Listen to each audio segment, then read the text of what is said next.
Thanks everybody for joining us. I'm glad you found your way here. My name's John Easton. I'm the director of the Institute of Education Sciences and the acting commissioner of the National Center for Education Statistics. We're here obviously to talk about the Trial Urban District Assessment, which we fondly call TUDA, which provides in-depth information from what are now 21 urban public school districts. These assessments are very helpful to the districts themselves, to the larger public, to help us understand what kind of progress is being made, how different student subgroups are performing in relation to each other, and how the districts can compare to other districts, to large cities nationally, to their states, and to the nation. So our panel today is going to consider ways in which this focused look at many of America's largest urban school systems has made a difference so far, and looking ahead to some of the challenges that face us. We've got a great group here to talk about this, a knowledgeable group. On my right is Mike Casserly, who is the executive director of the Council of the Great City Schools, who was intimately involved in the beginning of this program. Next to Mike is Matt DiCarlo, who's a senior fellow at the Albert Shanker Institute. And to Matt's right is Andy Merrick, who's a partner at the Bellwether Education Partners. So each of these folks is going to talk somewhere 7 or 8 minutes, and I think we'll have plenty of time for interactions and questions. I'll turn it right over to Mike. Okay. Well, thank you very much, John, and thank you for inviting me to this event. Before I start, I want to thank David Driscoll and Cornelia Orr and their team at the National Assessment Governing Board, and to you, John, and to Peggy Carr at IES and the National Center for Education Statistics, respectively. We owe you all a debt of gratitude for your dedication and expertise in helping to make the Trial Urban District Assessment of NAEP the successful effort that it is. So thank you very much. Second, I wanted to say, and Andy, I'm going to pick on you for a minute, I wanted to say that one of my favorite emails of late came from my co-panelist, Andy Merrick, when he wrote back to Larry Feinberg accepting the invitation to be on this panel. And Andy wrote, quote, "I'm a huge fan of TUDA. Whoever thought of it deserves a medal. I'm not so happy about the results that it shows, but at least we're wiser for having it." I agree with Andy completely that we are wiser for having this program.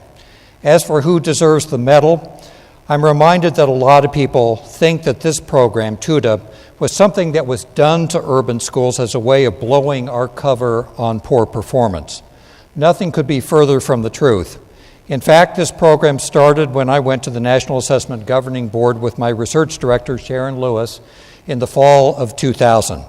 We were asked to respond to a study the board had commissioned from the National Academy, asking about whether large urban school systems might be interested in participating in NAEP. And this was a time when state participation was voluntary. Unfortunately, the National Academy reported that big city schools would not be interested and were not likely to participate, and ultimately we found no evidence that they had actually asked any of them. When it was our turn to comment, we said that we would do it and we would participate. We followed that effort by going to the Appropriations Committee of the House and Senate to secure the funds for the project and to lift the federal prohibition on reporting NAEP data below the state level. We also recruited the first set of urban school systems, and we released the initial reading results with Peggy Carr in the auditorium of the U.S. Department of Education in 2002. To this day, we have worked with the board to recruit more people for this effort and recently advocated successfully for a tad more money for the program in the most recent budget cycle. We don't think any of this deserves a medal, but I cite this history to remind people that TUDA was something that urban school systems themselves initiated. They deserve the medal. In fact, we initiated the trial for a number of reasons. One, we as urban school systems wanted to demonstrate that we were fully committed to the highest academic standards for our urban children. Two, we wanted to compare ourselves with those who share many of the same challenges. And finally, we wanted a way to gauge our progress and evaluate our reforms in ways that the current 50-state assessment system does not allow. As we look to the future, we would very much like to grow the program to at least 35 major cities over the next 5 years or so, and we hope that the program would continue being administered every other year. The continuity of NAEP is particularly important as we face a very uneven implementation of PARCC and Smarter Balance. As you know, this is the 25th anniversary of NAEP, but the 2013 results that were released right before Christmas marked the 10th anniversary since we received our first round of both reading and math scores through TUDA. The results were both troubling and encouraging. To be sure, the nation's urban school districts lag behind the nation in reading and mathematics performance at the 4th and 8th grade levels. In 2013, only 33% of our 4th graders were doing math at or above the proficient level, but at the national level, only 41% attained the same level of performance, meaning that low student performance is not unique to urban centers, even though we are behind. In reading, some 26% of our 4th graders scored at or above proficient compared to only 34% nationally. The pattern was similar in the 8th grade. It is also troubling, of course, that too many of our African American, Hispanic, ELL, and students with disabilities score well below national averages. But their scores are almost exactly the same as their counterparts elsewhere in the country, again suggesting that the achievement gaps are a larger national problem, not just an urban one that all of us should attend to. Still, there is reason for optimism in our cities. The percent of large city school systems scoring at or above the proficient level in reading and mathematics at both grade levels has significantly outpaced gains nationwide. As you can see, the large city schools improved their 4th grade reading performance on NAEP by 8 scale score points over that period, from 204 to 212, and narrowed the gap between our schools and the nation from 12 scale score points to 8, or 32%. At the 8th grade level, we narrowed the gap with the nation from 13 scale score points to 8, or 34%. In math, we narrowed the gap with the nation from 10 points to 6, or 38%. And at the 8th grade level in math, we narrowed the gap with the nation from 14 points to 8, or a whopping 43%. Conversely, we decreased the percent of urban school students scoring below basic levels. In all, some 86,000 more of our large city 4th graders scored at or above the proficient level in math than 10 years ago, and nearly 50,000 more of our 4th graders score at or above the proficient level in reading than they did 10 years ago. If you look solely at any 2-year testing cycle, the results are sometimes less conclusive, and they often lead observers to conclude that urban schools are not making any progress. But if you stand back from the individual trees and you look at the forest, you see a forest that is growing taller and getting stronger, thanks to NAEP. Several individual trees, however, deserve special recognition for their growth since 2003. Atlanta, the District of Columbia, Los Angeles, and San Diego have all made outsized gains in 4th grade reading. Los Angeles, Atlanta, San Diego have made noteworthy progress in 4th grade reading. In math, 4th graders have made significant gains in DC, Atlanta, Boston, Chicago, San Diego, and Los Angeles. And at the 8th grade level, math achievement has improved markedly in Atlanta, Boston, LA, DC, Houston, and San Diego. In addition, I should point out that several other large cities have scores that are now comparable to or above national averages in at least one subject and grade. Still, we continue to face significant challenges in places like Cleveland, Detroit, and Philadelphia. It is easy to point to data on these and other struggling cities and decry the public education system in general. It is harder to use the data to reshape our schools into the public education systems we want, but that is exactly what we are striving to do with NAEP. We use NAEP results to modify our curriculum and inform our professional development. We use NAEP to drive interventions and focus on areas of weakness. And we use NAEP to guide our reforms and to hold ourselves accountable for results. Of course, we are encouraged by the results, but we are not satisfied with them, and we are not celebrating them yet. We know we need to accelerate. We know that our racial gaps are still too wide. But these NAEP data give us the tools to ask hard questions about our instructional practices and where we need to improve. The NAEP results are giving us greater confidence that urban education has a brighter future, not only because the data show important gains, but the data tell us why we are getting them and what it is we need to do to get more. And that's the point behind all the numbers. It's the point behind initiating TUDA in the first place. It is why we put this thing together, so we could tell what was working and what wasn't, so we could raise the quality of public education in our great cities, so we could give our kids a shot at the American dream. I'm proud of the work that our cities have done, and I'm optimistic about what lies ahead. And I thank you, NAEP, and I thank you, TUDA, for helping us do that.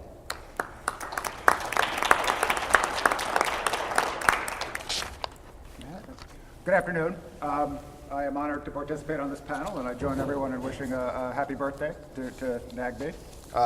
It is always a treat to be in a room full of people who are excited talking about assessments, and there's definitely a lot of excitement in this room. TUDA, I think we all agree, or I hope, is an invaluable complement to NAEP, one that has provided information on student performance in urban districts and comparisons of that performance within and between districts that are not possible using any other assessment. And though I would say that, just to add, I appreciate the spirit of patience and cautious policy reflected in the fact that even after 10 years and so much success, this is still the trial urban district assessment. I for one, look forward to the UDA era. And you stole my line. I was going to use that exact same line. Dang! It's actually been debated. Is it? Is it? It has been. I'm glad to hear that. That's great. It's been a very long trial. It's not the speedy trial guaranteed by the Constitution. Not actually as long as the state trial Really? was. I was Yeah, actually gonna the ask state that trial question. was longer. Wow. And I appreciate the spirit of that caution. I would like to focus my brief comments today on a couple of issues that I might loosely summarize as why I love TUDA, but I'm also slightly afraid of it. And I will, as always, because this is the kind of person I am, begin with the love and end with the fear. Over the long term, as Michael showed, 4th and 8th graders in urban districts are performing better than their predecessors in math and reading, although those increases are unevenly distributed, of course, as always, both within and between districts. Now, whether you think those increases and the absolute performance levels to which they contribute are cause for celebration or cause for alarm or some combination of both, the important overarching point to me is that we have the information to have that debate, and that is thanks to many of the people in this room. Moreover, I think TUDA's informational value may actually be underutilized and underestimated given the truly incredible collection of contextual and background variables that are available and not always presented, or that many people may not be aware of. And you can, of course, anyone can access them with the Data Explorer, which is an application so enjoyable that every time I use it, I can't help but use it 4 times. Accordingly, it is difficult for me personally, with all due respect to those who think we have all the information we need about the performance of U.S. students, to conceive of any reason why TUDA should not continue to expand to additional districts and perhaps even to add subjects beyond reading and math. I'm glad to hear Michael say that is in the process of happening. Now, granted, as somebody who simply receives the data every 2 years and plays absolutely no role in figuring out how to collect them or pay for them, this is very easy for me to say, but I will say it anyway. And I'll add that I've heard a few people express wariness even, about expanding testing in this era of high-stakes, test-based accountability. I would respond that I have the opposite reaction, which is that the proliferation of high-stakes testing, regardless of what you actually think about it, makes low-stakes assessments like NAEP and TUDA more important. But there's also a potential risk to that, as it places a premium on an issue that is just as important as the data themselves, which is how they are interpreted. And I don't mean that in the sense of are the results good or bad, but rather in how they inform policy and policy evaluation. NAEP and TUDA may be low-stakes tests, but the presentation and interpretation of the data are increasingly high stakes. Now, on the one hand, that makes perfect sense, right? The performance of US students is a high stakes issue and should be regarded as such. And I offer my unqualified support and salute to the fact that TUDA and NATE reflect a commitment to presenting data carefully and without judgment and in a methodologically appropriate manner, including accounting for imprecision in the estimates. That kind of caution and attention to detail is a model for all states and districts. On the other hand, in this era of rapid education reform, much of it centered at and varying at the district level, policymakers and advocates are under immense pressure to show results, including short-term results. And I'm increasingly concerned about the use of TUDA cohort changes to make overstated policy judgments. I think that there could be more awareness that TUDA cohort changes are not in fact growth measures, that changes in the composition of the sample do influence the average scores, and that they are measures of student performance, of course, and I'm probably preaching to the choir here, not district performance, and that the most effective district might not actually show increases in average scores, and most importantly, that the changes by themselves are only extremely tentative evidence that a given policy is working just because it coincides with those increases.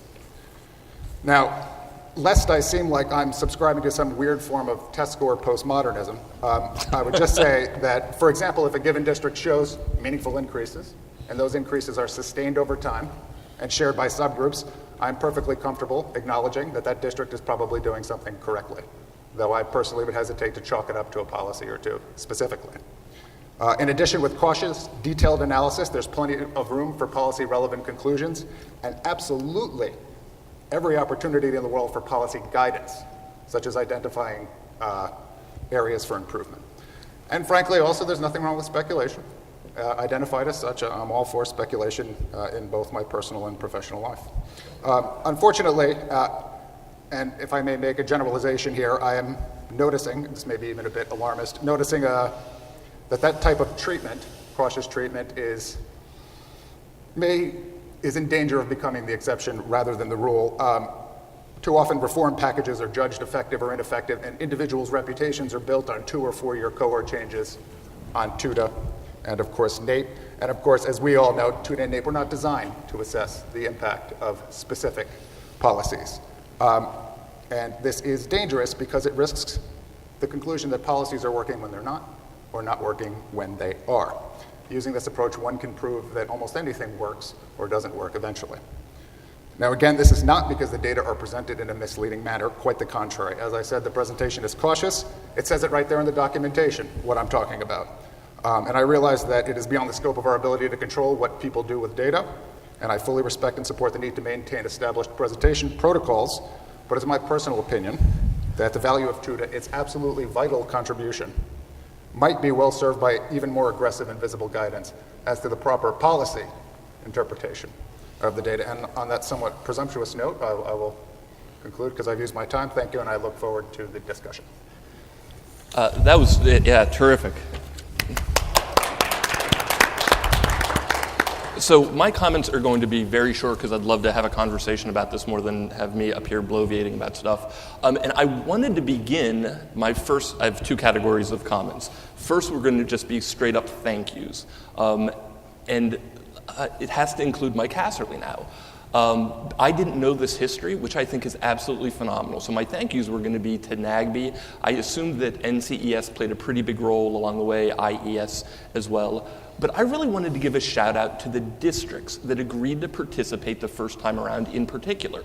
Because I, as some of you may be unfortunate enough to know, sometimes say some tough things about the performance of urban districts. And so I could just imagine when it got kicked off 10-ish years ago, Uncle Sam going to an urban district saying, we understand that you every year probably have your state test scores come out and people say bad things about you. Oh, by the way, would you like to take another test that's even more rigorous and that will allow you to be compared to other cities? That's not exactly, like I would think, a great sales pitch, but Mike and his colleagues probably did this in an extraordinary way, and I think it speaks so highly, and I can't remember all the original ones, but I guess it's New York, Boston, Chicago, maybe we're in that early cohort. Los Angeles. Los Angeles. Atlanta.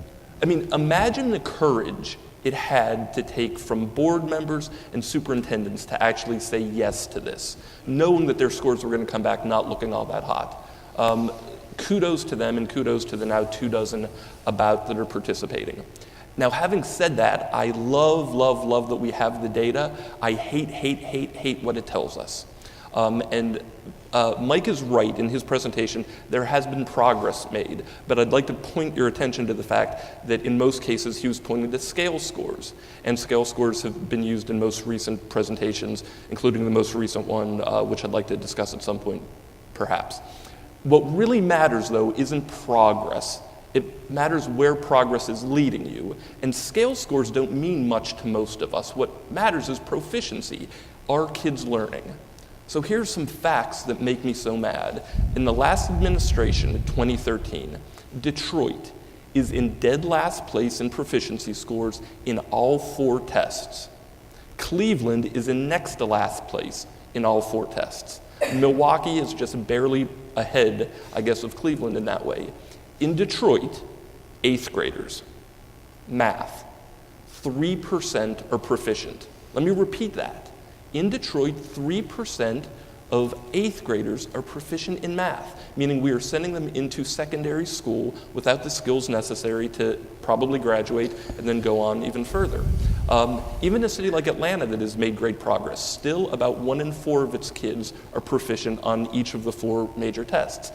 A city like Houston that was awarded the Broad Prize in 2013 for ostensibly great academic performance. What did the last assessment administration of NAGB TUDA tell us? They actually went backward in one of the 4 tests, and yet they still won this great national award. Even a district, and this is so important, if you remember nothing else that I tell you, remember this. Everyone is making much ado about the District of Columbia's progress of late.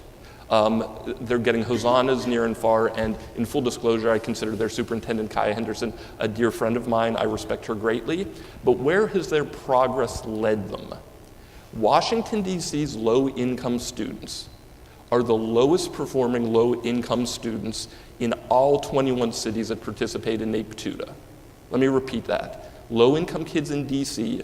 are outperformed by even the kids on scale scores, Detroit, Cleveland, everything else, all 20 others that participate. So when people talk to you about progress and talk about all of the advancements that are being made, ask, well, where has it led us? Not far enough. And that's why I'm going to continue to have a sense of urgency about this. And Kaya, to her credit, often will say things along the lines of, listen, Andy, I like what you're doing, but you don't have to wake up every morning worried about 55,000 kids getting a great education than I do.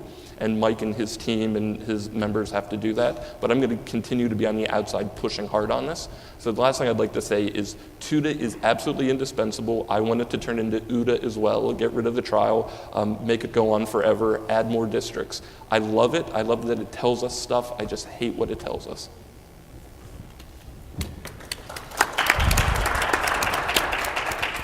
Thanks very much to all 3 panelists. Before I open this up to questions, I want to take my prerogative in this seat and the fact that I have a microphone on to say a few words about TUDA myself, because I've had some experiences sort of on the other side of the fence from what we've heard. For many, many decades, I lived and worked in Chicago with the Chicago Public Schools or outside, but always sort of part of this big family. And I was there in 2001, 2002, when Chicago voluntarily signed up for this. And I just didn't believe this. I didn't believe that Paul Vallas, then the superintendent, would open the district up to that kind of scrutiny. Their whole program was built around increasing test scores on the Iowa Test of Basic Skills, which is one of the most basic skills tests there is. And here they're willing to let in this much more advanced assessment of kids' progress. So I really think we have to, put ourselves in those 6 districts' shoes in 2001 when they signed up, agreed for this. So it turned out to be a very powerful tool for the district. And, Andy, you're right, the scores are still low, but this is still a tool for improvement. I did a lot of research about Chicago Public Schools myself. I work closely with the district, and I had the opportunity to make presentations to district leaders, to principals, on a very regular basis. And one of my favorite things to do was to bring out the NAEP scores for Chicago. First, just the early ones, and then we had enough trend to compare to the state test, to the trends, and say, well, what's going on here? I also I love the item maps in NAEP that actually help you understand what kind of skills, knowledge, and abilities it requires at certain score points. And I put these PowerPoint slides up, and I'd say, Chicago's way down here, Illinois is up here, here's the national average. Now let's look at all that stuff above there. One of the reasons our kids aren't scoring higher is because we're not teaching them this. It can be a real powerful tool to set an example of what the kind of skills we want our kids to accomplish can be. So after that little interjection, may I open this to the floor and invite your questions? By the way, I remember that phone call with Paul Vallas, and I called him up. It was right after we had made the presentation to NAGB in the fall of 2000. And this was about the time when the Florida election results were all in turmoil and all of that.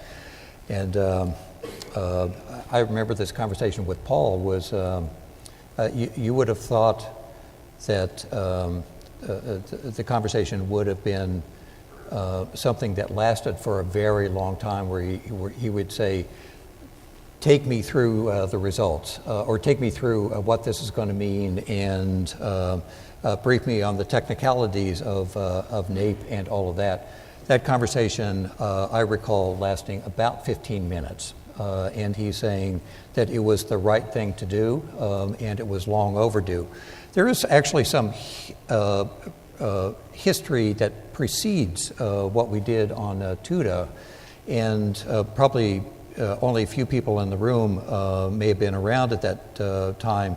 But in 1997, when the Clinton administration was trying to get the states to volunteer for what was then called the Voluntary National Test, Clinton was having a very difficult time getting the states to volunteer for it. Now, we'll leave it to history about whether or not it was a good idea or a bad idea that he did it. But I remember the White House coming to us saying, we can't get the states to volunteer for this at all. Is there any interest on the part of the cities?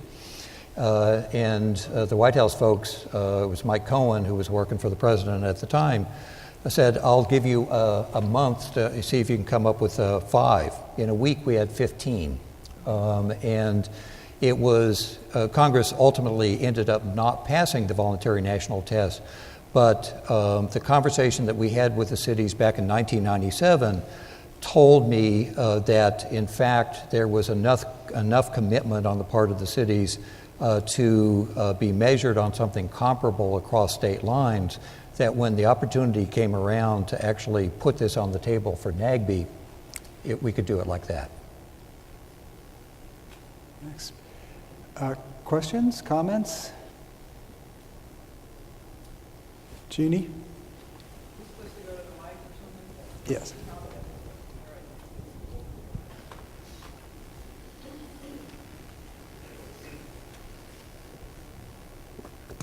Eugenia Kemble. I want to tease out something here. There appears to be a difference between Mike Casserly and Matt DiCarlo. Mike says the data is telling us why we are getting better. And Matt says TUDA cohort changes are not growth measures, so we cannot use them to make policy judgments. And that he admonishes TUDA actually to put out more cautions about the use of data and how it should be used. So here are my questions. Mike, how does the data tell us why we are getting better? And Matt, what does data tell us beyond, other than that some of today's students are doing better than some of yesterday's? Yeah, it's a good question, and I'm glad you asked it. My remark about the data telling us why we're getting better was just simply shorthand. What we've done with the data is to go back and take a look at trends in the national assessment in the major cities and ask the question, why have some cities shown improvement on the national assessment and others not? Now, as Matt indicated, it's a very tricky question to answer, and you can't really do it with complete certainty, to be sure. Now, I am of the mind that scores like what NAEP produces don't happen by accident. And they're not random events. Something actually caused them to happen. It may not be a policy issue. It may be a demographic change. It might be family variables. It could be all kinds of things. But at least the data allow us the tools to then go back and ask the question, why do these patterns exist in the way that they do, and how does it inform the instructional programming that we put in place for districts. Now, we did a major study like that back in, it was about 2 years ago, something like that, in a report called Pieces of the Puzzle. Now, it wasn't a definitive study by any stretch of the imagination, but it was about as detailed as anybody is likely to ever get in trying to tease out why these numbers might have moved like they did. So in a place, so we looked at places like a Boston and an Atlanta and other places that had shown substantial gains in NAEP, and then contrasted them with districts like Cleveland that Andy is fond of mentioning, and tried to figure out what's different about what's going on at the ground about in these two sets of places. So it's not the data itself, it's what the data allow you to ask and what kinds of answers you can kind of tease out from looking at the data and kind of what's underneath it, not the data itself. Although I would have to say there's an interesting, if you look at one quick example of just looking at the data and making some sense of it in terms of what it tells you instructionally, look at the non-response rates on various extended response items. That piece of data alone tells you a lot about the kind of instruction the kids are getting and what they're not getting. And that's just a data issue. And you don't have to ask too many questions underneath that data to figure out what's going on. So, but the more important issues behind NAEP are what it allows you to ask and answer about why these patterns exist in the way they do. Yeah, I mean, I actually agree with most of what Michael said, if not all. Like I said, if improvement is sustained in a given district over multiple administrations of TUDA and shared by subgroups, I have absolutely no problem saying that that district is doing something right. I do have a problem saying it was this policy or that policy or even these two policies, because I completely agree that the changes do not occur randomly when they're interpreted properly. However, scores change for a lot of reasons, all right? And just saying, well, it was obviously this tutoring program we put in, or this, or this, or this, ignores the fact that scores change for a lot of reasons, school and non-school. At multiple levels, policy occurs. And by the way, there are also compositional changes, like I mentioned. I did also acknowledge that careful analysis can yield policy-relevant conclusions. I did read Pieces of the Puzzle 2 days ago. I would have mentioned it. I actually had never heard about it. And I was looking for an example of the kind of careful, detailed analysis, and it is an extraordinarily detailed presentation of data from TUDA. And I would have mentioned it, but I thought I didn't have enough time to mention it. Kind of a good example of what Matt is referring to in terms of trying to attribute gains to like a single program. When we were studying why some districts were making gains and some districts didn't, one of the things that the Boston people would tell us is that one of the reasons that we're making such extraordinary gains in mathematics is that we've put in to place this particular math program that came out of the National Science Foundation. Well, when we went to Cleveland and were asking the same questions there, they used exactly the same program. So you know it's not the program. It's all of the stuff that surrounds and supports the teachers in those schools, or fails to support them. But we would have never been, we never could have asked that question had it not been for NAEB. Can I raise two policy questions or issues that I think are interesting? Increasingly, it seems, states are intervening in serious ways in America's cities' school systems. We have Louisiana's example of the Recovery School District. We have Tennessee, which has totally overhauled New Orleans and is on the verge of overhauling Baton Rouge. We have the ASD in Tennessee, which is going to do big things in Memphis. We have a state takeover of Camden, New Jersey. We have what might be a state takeover of Kansas City. And these are just some examples. As we think about how big a city has to be involved in TUDA, or which cities to be involved, I would love if whoever is on that deciding committee takes these things into consideration, because it would be it would be very helpful for people in positions like mine if we had data on New Orleans pre-Katrina. And now we had TUDA data on it now. We have state data that's kind of encouraging. It would be nice if we had this. The second thing that I think is important, and this is probably going to ruffle some feathers, but I was, depending on who's in the room, and I don't know most of you, I'm sorry to say, I was really disturbed by the way this NAEP TUDA 2013 was rolled out. Both the initial press call, but then the shiny documents that came out with it. Do any of you remember what the headline on both of them was? A decade of progress. If all you got, if you weren't like a data hound like me and actually dug into these spreadsheets and spent hours going through them, if you just read that stuff, your takeaway would be things are really looking up. Things are really looking good. Nowhere in those shiny documents were the 3% proficient in math in Detroit in 8th grade. So my concern is whoever is governing the distribution of NAEP TUDA data did a disservice policy-wise to the nation because it told a one-sided story.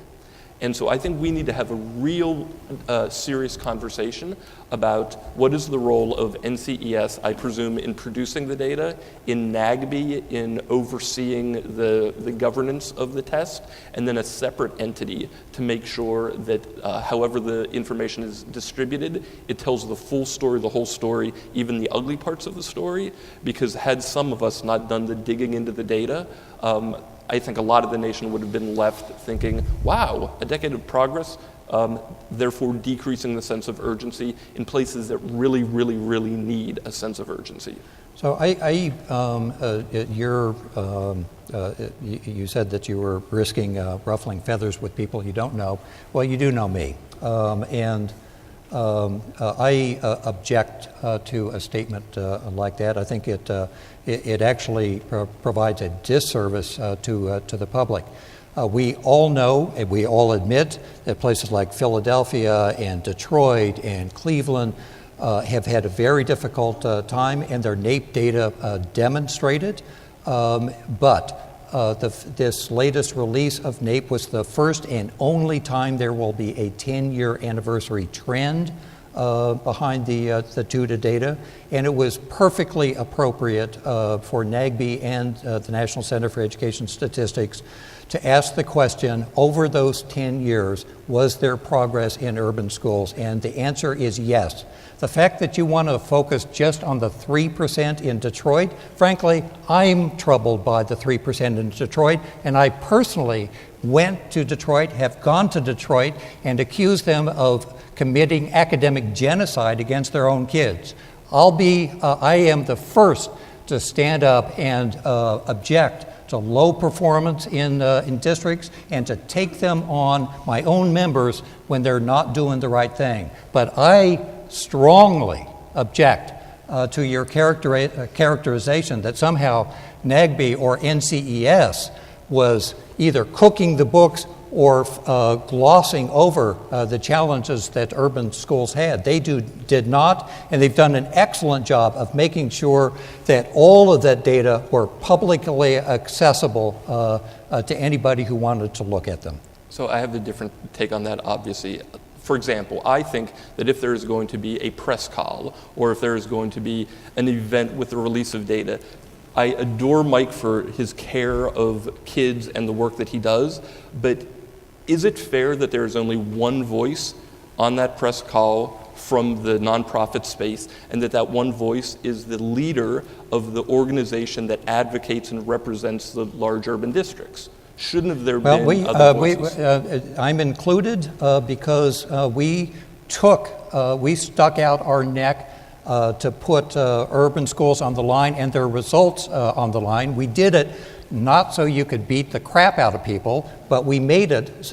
We made this initiative in order to improve our urban schools, and we're in those urban schools every single day, trying to make them better, including places like Cleveland. I do not apologize at all for either initiating this or participating in the release. Nor do I apologize at all for drawing attention to the fact that urban schools have made substantial progress over the last 10 years. It doesn't exist in every place, to be sure, and I'm perfectly happy to admit that both on the press call and here. And for what it's worth, I used to look at NCES and NAGB as a just the facts ma'am type of organization, and for what it's worth, and this is just one guy speaking, I now have to ask myself when I get data from NAGB and NCES, are they telling the full story, or are they just telling one part of the story, the progress part, not the, listen, things are really going really badly for a lot of poor kids in a lot of areas. I'm frankly insulted that you would make a comment like this, and anybody associated with the National Center for Education Statistics ought to be insulted too. So, Cornelia, do you want to? Well, I don't want to comment on this topic, but I'd like to change the conversation, if I might. I'm Cornelia Orr with the National Assessment Governing Board. And first, a suggestion. We could model the name of this program after Tim's, who took on trends in mathematics and science assessment. So we could continue calling this TUDA, but it could be the trends in urban district assessment. So just a small suggestion. But I think we've got great minds here today, and I'd like to hear you talk a little bit about the benefits of this program going forward in an era of Common Core assessments. Some of this will be discussed, I think, in the plenary later when we reflect on state NAEP, but I think it's just as important for urban district assessment. So, John, if you think that's an appropriate conversation for us to move into, I'd like to hear that. I think so. Who would like to go first on that? Well, I personally think that NAEP is more important than ever in an era of Common Core, and I think the unevenness that we're likely to see in the implementation of Park and Smarter Balance for those states that decide to even stay with those assessments make it more imperative than ever that NAEP remain strong and in place, so we have an independent view of how the nation's students are doing. Matt? I agree with that. I'll defer on questions of Common Core and to people who know more about it than I do. I'm just curious about the alignment of Common Core, NAEP, SAT, ACT, Park, Smarter Balance, trying to figure out if all these assessments are aligned with Common Core, especially as some Common Core states are tweaking Common Core and making them their own. How we're going to get alignment on all this right is a mystery to me, and it's turning out to be much trickier than I expected. But in any case, I mean, as Michael said, NAEP and TUDA will play a very, very important role as the standard across all of these states and districts in figuring out the degree to which, in benchmarking, Common Core aligned tests or supposedly Common Core aligned tests If I can to this national. I'm sorry, if I can come back to one thing that Mike said I think is important. I'm not the only one who thinks that there is an issue related to NAGB and NCES. I adore NCES. After I wrote a blog post about the 10 things you need to know about NAEP TUDA, the current commissioner of NCES, who is now retired, and his predecessor, Mark Schneider, both commented on that blog post, and I will make it available to whoever is here, both of them noting the fact, especially Mark Schneider, that he thought that NCES was being put in an awkward position by the way that NAGB was handling this. So this isn't just coming from me. People in high-ranking places in NCES are saying things along the same lines. At very least, it is worth a conversation. How do we separate the people who generate the data, the people who actually oversee the test itself, and how it is publicized? That seems to be a fair conversation to me. Great. Rebecca? Oh, thank you. Sorry, and thank you for this conversation. I am a local school board member at Minneapolis Public Schools. And a couple questions. You mentioned who we're going to include in this TUDA study moving forward. And I'd love to hear, Mr. Casserly, your opinion on if we had a Twin Cities, say, that was able to meet the criteria for TUDA, would that be something that you would be interested? Because we find it very difficult in Minneapolis, St. Paul. With the only state data, we look very different than the state, our school districts. And so we get a lot of negativity around, well, that's not Minneapolis, St. Paul, that's the state. And you look very different than the state, your demographics look different than the state results. So that's where I see a huge benefit of TUDA. And the other piece is we love to adore the problem in urban districts. We love to adore the gap and the this and the that. So I do appreciate that we do focus at times on the progress so that we can have a different conversation around hope and movement forward and what might be prompting that movement forward in urban districts. Because I, as a local school board member, I get pretty sick and tired of talking about adoring the problem over and over and over. And so having documents that say these cities are doing right by English language learners, these cities are doing right by students of poverty, is incredibly helpful to me as a school board member, and it actually leads to action as opposed to paralyzation. So thank you. So thank you for that. You should know I don't make the decisions. It's the National Assessment Governing Board that makes the decisions about who participates. You should know that there are specific criteria for participating in the trial or the trend urban school systems, and the school district has to be large enough to support a simultaneous 3-subject sample. So the issue about doing a twin city has I think never come up before. So I really appreciate the comment that you made, but I was with a group of city leaders just yesterday, and a sense from almost all of them, and most of these are older cities, especially in the industrial Midwest and the Northeast, and among many of them, their sense is that their city's leaders have become inured to the low performance, that they see it and they don't think there's much that can be done about it. They sort of think that, this is the way things are going to be. And so what they're looking for more and more is a sense of urgency. And I know Mike Casserly hates the fact that I pick on low-performing districts, but these are millions of low-income kids, and I feel like someone needs to be shaking the rafters, saying we have to do better. So whoa.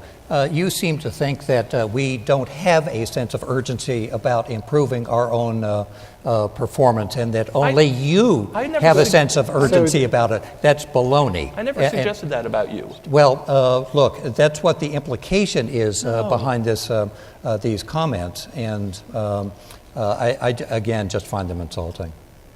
I'm afraid we are out of time, Pat, and we're ready to move on to the next session. For the next 25 years. Okay. Thank you to our panelists, and Thank thank you, you everyone. for being here.